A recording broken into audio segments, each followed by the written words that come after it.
Oi, pessoal, tudo bem com vocês? Espero que vocês estejam bem. Sejam bem-vindas ao projeto Estudando Mulheres que Correm com os Lobos na Perspectiva Psicológica. Estamos chegando ao final do livro e hoje vamos falar sobre o capítulo 12, a demarcação do território, os limites da raiva e do perdão, o urso da meia-lua. Mas, antes de iniciarmos, vou pedir para que vocês se inscrevam aqui no canal, acionem aí o sininho para receberem as notificações e não esqueçam de curtir e compartilhar. Bom, gente, é isso aí, estamos chegando ao fim do projeto e esse capítulo é um convite ao diálogo com o sentimento da raiva e o nosso relacionamento com o perdão. A minha proposta hoje será conversar sobre a nossa relação com o sentir e o aprofundamento na relação com a raiva e também um olhar diferente para o perdão. Vamos iniciar agora com o livro na página 397. Me sigam na citação da Clarissa. Ela diz: existe, porém, um outro jeito. Toda emoção, mesmo a raiva, possui conhecimento, insight, o que alguns chamam de iluminação.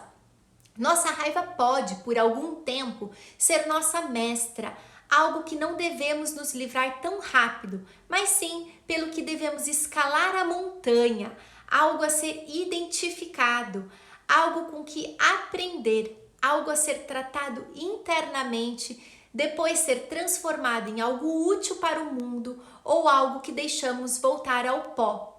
Na vida selvagem, a raiva não é um item isolado, ela é uma substância à espera de nossos esforços transformadores. O ciclo da raiva é como qualquer outro ciclo. Ela sobe, cai, morre e é liberada como energia nova. Fecha aspas. A raiva é um sentimento mal visto no mundo feminino. É como se a raiva fosse algo terrível, ruim, que deve ser eliminado às pressas. Mas a raiva é uma expressão de algo extremamente importante. Ela nos aponta para o limite que não foi respeitado. Muitas vezes, esse limite não é identificado por nós e só nos damos conta depois que vem o processo do enraivecer. A Clarissa, ela convida para a contemplação desse sentimento, para que possamos compreender o que mobiliza em nós quando estamos tomadas pela raiva. Sentir raiva é abrir espaço para a compreensão de um limite rompido.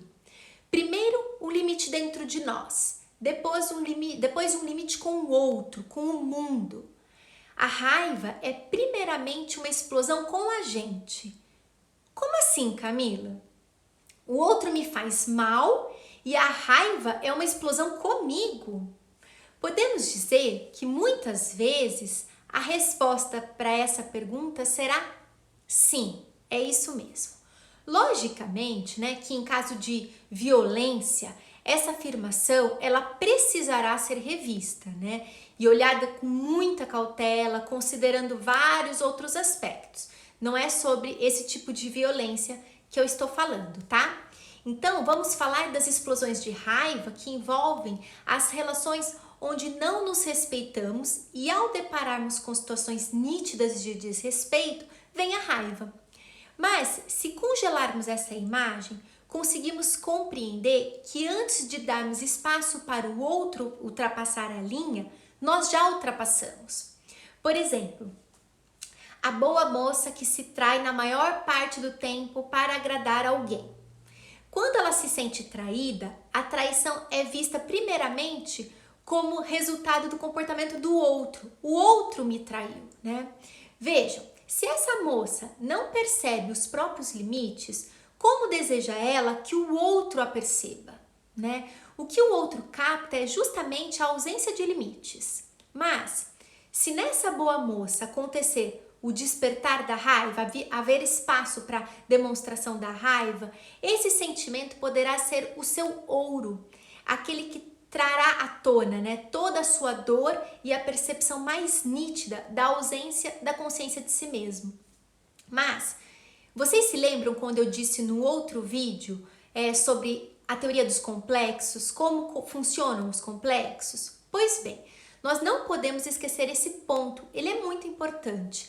A raiva, ela pode ser a expressão de um complexo ativo, ou seja, voltamos num campo muito delicado, que é a individualização da situação. Esse capítulo, ele não pode ser tomado como um guia, como se a raiva fosse uma expressão isolada de sentimentos. Ela pode ser algo muito mais profundo que isso, né? Então a gente precisa olhar com cuidado. Então eu vou dar um exemplo. Uma pessoa entra num supermercado, faz a compra e ao sair ela é roubada, ela é assaltada. Vem uma explosão de raiva e há até um certo descontrole. Aqui podemos entender o sentimento de forma isolada. Aconteceu algo que gerou aquele sentimento de raiva. Um outro exemplo, em uma briga com uma colega, né? Essa colega exagera nas falas, perde um pouco a mão, passa do limite e aquilo gera raiva. Esse pode ser um ponto de manifestação de um sentimento isolado, como também pode ser a ativação de um complexo, a gente tem que avaliar. Podemos pensar em algo pontual, onde essa pessoa que se sentiu ofendida poderá inclusive questionar o valor daquela relação, mas pode ser um complexo ativado. Isso é um ponto a ser pensado. Um outro exemplo é numa reunião de trabalho. Uma autoridade começa a fazer cobranças e acusações generalizadas. O tom de voz daquela pessoa gera raiva. E nessa explosão de raiva, a pessoa pede demissão. Isso pode estar muito além da raiva como sentimento isolado. A raiva pode ter sido somente um fósforo que colocou em ação algum complexo. O que está por trás disso não necessariamente é o sentimento isolado, somente o sentimento. Pode ser a manifestação de um complexo, ou seja, um complexo ativo. Camila, qual complexo estaria ativo aí? Não sei, isso dependerá muito da história de vida de cada um. Cada um tem a sua, explicação, o que a gente entende como um complexo ativo. Então agora vamos para a questão do perdão, que eu acho que é a parte mais importante. Eu não vou entrar no que a Clarissa trouxe como perdão, né? O livro traz de maneira clara e é bem tranquilo de compreender a linha de raciocínio da autora. A minha proposta aqui é trazer algo que vai na contramão do que pensamos como perdão na nossa sociedade, tá? Então me acompanhe nesse raciocínio, eu espero poder contribuir com um olhar diferente para isso, que é tão corriqueiro na nossa vida. A ideia de perdão, ela pode se tornar uma relação de poder. É comum escutar que você precisaria ou deveria perdoar aquele alguém que lhe fez mal em algum momento. Se olharmos pela perspectiva religiosa, você deixaria de se envenenar com o sentimento de mágoa e perdoaria o mal que o outro lhe causou, certo?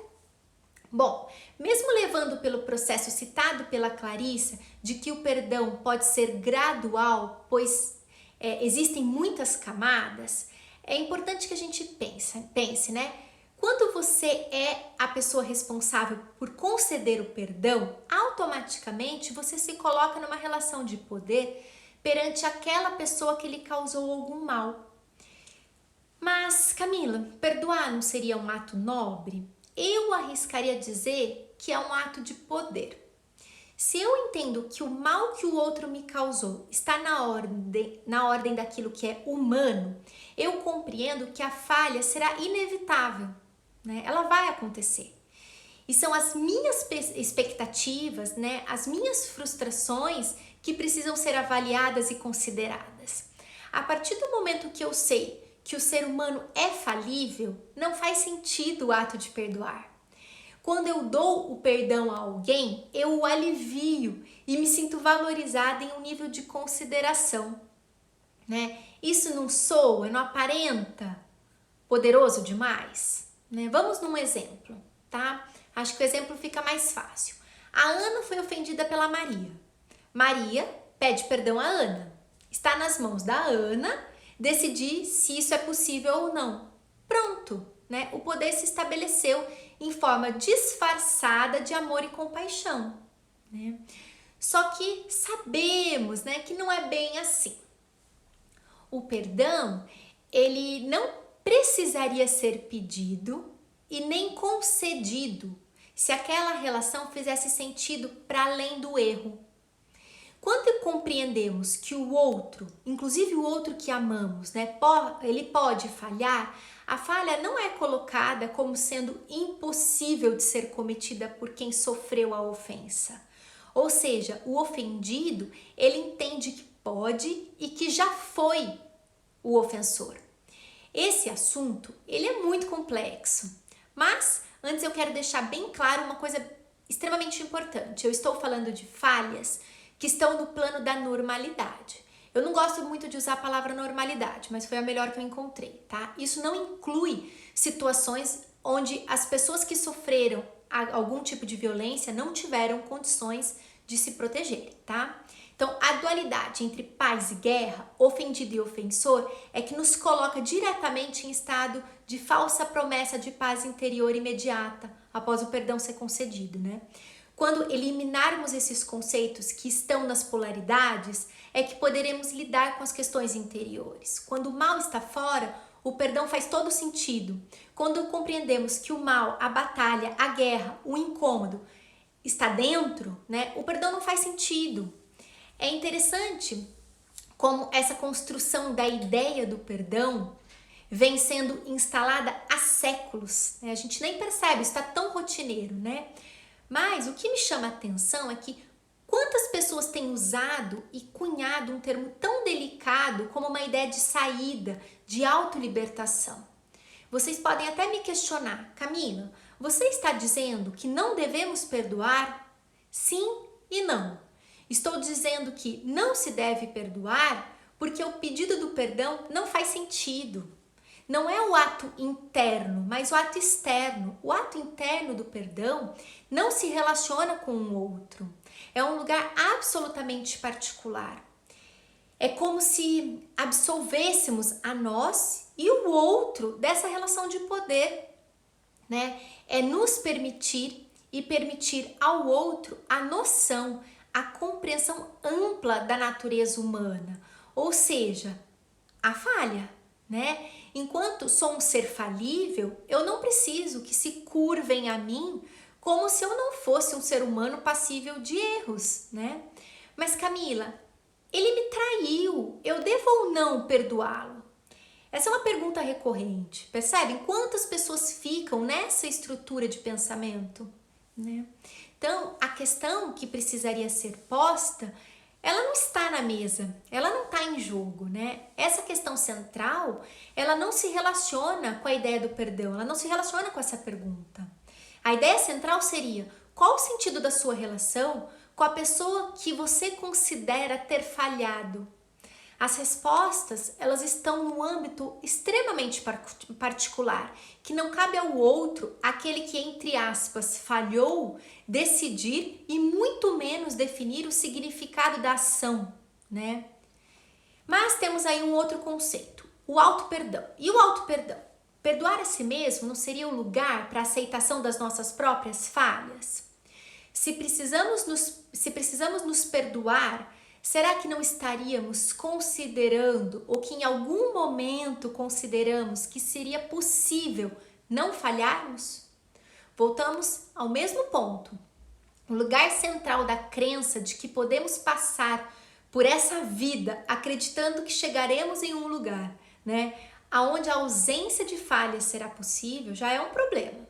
Se eu entendo e aceito que a falha fará parte do meu percurso, não é sobre perdão. É sobre aceitação, aceitação do fluxo da vida. É sobre aceitar que para haver evolução, desenvolvimento, a falha e a dor precisarão fazer parte do percurso. Isso não tem como a gente correr. Se eliminarmos a ideia do perdão como ela está posta, a relação consigo e com o outro terá uma tendência maior à tolerância, à empatia, né? E ao desenvolvimento automaticamente, né?